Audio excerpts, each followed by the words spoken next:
भगवान शिव ने विष्णु की अवतार मोहिनी से क्यों पुत्र उत्पन्न किया? हैरान रह गए ना? जब महिषासुर की मृत्यु के बाद उसकी बहन महिषी प्रतिशोध की अग्नि में जल रही थी, उसने अपने भाई की ही तरह ब्रह्मा जी की आराधना शुरू करी। ब्रह्मा जी उससे प्रसन्न हुए और उससे वरदान मांगने को कहा। उसने अमृतत्व का वरदान मांगा तो ब्रह्मा जी ने साफ साफ मना कर दिया। तो महिषी ने इसके बदले में बेहद ही अजीब सा वरदान मांग लिया।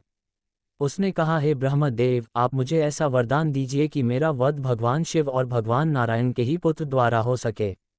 ब्रह्मा जी ने उसे यह वरदान दे दिया और वहां से चले गए। अब महिषी का अहंकार साथ सोचने लगी कि अमर हो गई है, क्योंकि भगवान शंकर और भगवान विष्णु दोनों तो पुरुष रूपी परमात्मा हैं। दोनों का संयोग एक पुत्र को जन्म कैसे दे सकता है? एक बच्चे के तो माता पिता होते हैं, पिता पिता नहीं। ऐसे में इन दोनों में से किसी एक का स्त्री बन जाना आवश्यक था। शिव जी और विष्णु जी दोनों सोचने लगे। तब भगवान शिव ने भगवान विष्णु मोहिनी अवतार के बारे में सुना तो वे हरि निवास स्थान पर पहुंच गए और की स्तुति वंदना की। भगवान विष्णु ने शिव जी को अपना मोहिनी रूप दिखाया। मोहिनी ने लज्जा भाव से तिरछी नजर से शिव जी की ओर देखा और भोलेनाथ भी उनकी तरफ आकर्षित हो गए। भगवान शिव इतने अधिक आकर्षित हो गए कि वो मोहिनी के पीछे पीछे दौड़ने लगे।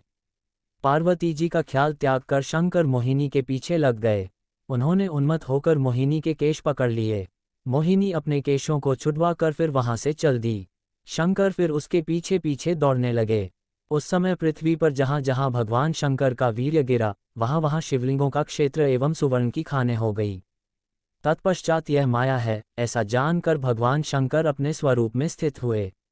मोहिनी रूप धरे विष्णु और शिव के संसर्ग से भगवान अयप्पा का जन्म हुआ। अयप्पा की दक्षिण भारत में विशेष रूप से पूजा की जाती है। हरिहर पुत्र के जन्म के लिए हरि ने मोहिनी रूप धारण किया। दोनों के संयोग से एक पुत्र उत्पन्न हुआ जो मणिकांठा, अयप्पन आदि नामों से जाना गया।